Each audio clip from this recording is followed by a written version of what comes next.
mi ídolo, saludos a las pichuchas de Lugo.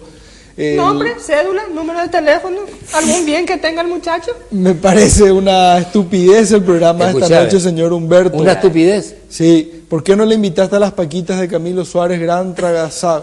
Soy Tito de Luca, aguanta el chanchón y partido de Colorado. Así no. Humberto, sos un ejemplo para esta sociedad. Algún día me gustaría darte un apretón de mano y felicitarte, dice Darío.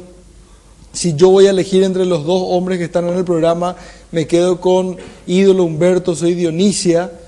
Si fuese obispo, no me hubiese enamorado de ninguna. ¿No se hubiese o sí se hubiese? No me hubiese enamorado de ninguna.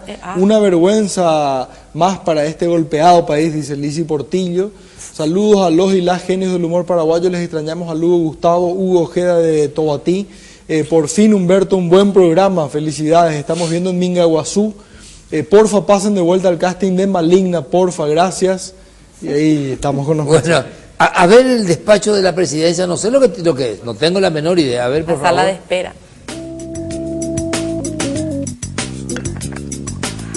Hola. Sí, primo.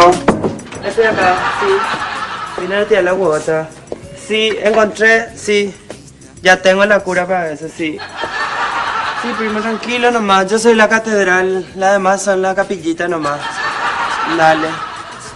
Sí, a mí me late que Lugo tiene corazón, primo, dale. Fuerza, beso, chao.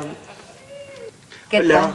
¿qué ¿Cómo tal? estás? Vos sos vivísima, Carrillos, ¿eh? Vos sos Damiana. Yo soy ¿Qué Damiana. tal? ¿Cómo ¿Qué estás? tal? ¿Cómo Damiana, estás? ¿para qué venís acá?